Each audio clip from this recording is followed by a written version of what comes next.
Sometimes worry feels so loud, it almost feels convincing. Like if you think about the problem long enough, stress about it enough, replay it enough, maybe somehow you'll finally feel safe. But most of the time, worry just keeps us emotionally stuck in a moment that hasn't even happened yet. And I think a lot of us know that feeling intimately.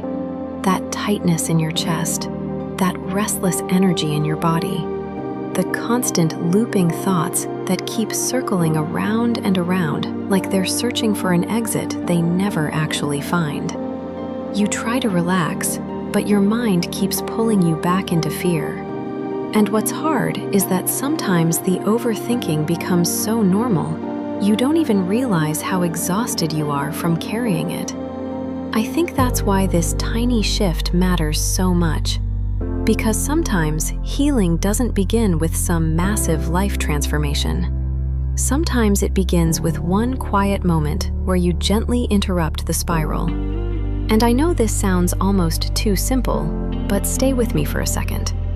You cannot feel genuine gratitude and deep worry at the same time. And once I truly understood that, something started changing for me. Not overnight, not perfectly, but slowly, softly, like my mind finally had somewhere safe to land. I keep thinking about this girl named Sienna. Sienna was the kind of person whose brain never really turned off. Even during quiet moments, her mind was loud. She would lie awake replaying conversations from earlier in the day, wondering if she said the wrong thing, thinking about bills, family stress, deadlines, the future after that. And the strange thing was, nothing catastrophic was even happening in that moment. But her body reacted like danger was constantly standing right outside the door. One night, she was sitting alone in her car after work. The sky was turning soft shades of lavender and gold. People were heading home. The world was still moving normally around her. But inside her mind, chaos. Her thoughts were spiraling so fast she could barely catch them. And then something small happened, almost insignificant. She remembered hearing someone say, "Try gratitude before you feed the worry." At first, she rolled her eyes at it. Honestly, it sounded cheesy to her. But sitting there exhausted in that parking lot, she, quietly anyway, "Thank you for this car." Then after a pause, "Thank you that I made it through today." And then, "Thank you for the sunset." Nothing dramatic happened. No magical movie moment. But little by little, her breathing slowed down. The panic softened. Her shoulders relaxed. Her mind stopped gripping the fear so tightly. And for the first time that day, she felt present. I think that's the part people misunderstand about gratitude. It's not about pretending life is perfect. It's not toxic positivity. It's not ignoring pain. It's simply redirecting your focus long enough to stop feeding the spiral. Because whatever we focus on emotionally grows louder.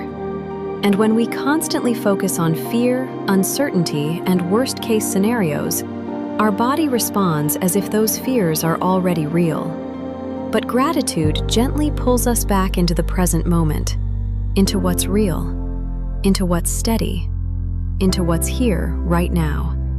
And if this is resonating with you so far, if you've ever felt emotionally exhausted from constantly carrying worry in your mind, maybe just softly like the video so I know this space is reaching the people who need it. Because I really think so many people are silently carrying this kind of mental weight every single day. And maybe that's why this practice matters so much. Not because it's complicated, but because it's accessible. You can do it anywhere. In your car, in bed at night, while washing dishes, while sitting in anxiety. You pause, you breathe, and you gently shift your attention. Maybe it sounds like, "Thank you for this warm cup of coffee. Thank you for the roof over my head. Thank you that my body carried me through today.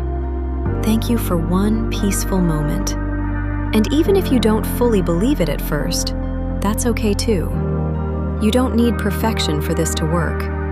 You're simply teaching your mind that it does not have to live inside survival mode every second of the day. Over time, those tiny moments start changing you. Your thoughts soften. Your nervous system settles.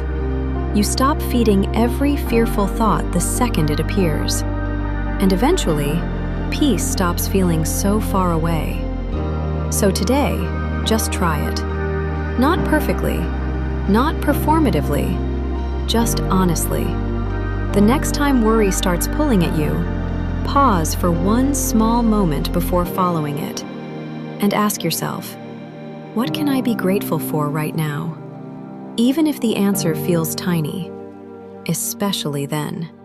Because those tiny moments, they quietly become the way you begin finding your way back to yourself again. If this space feels like something you want more of, a place where you can slow down, relax, and reconnect with yourself, I'd love for you to subscribe to Dream with Intent.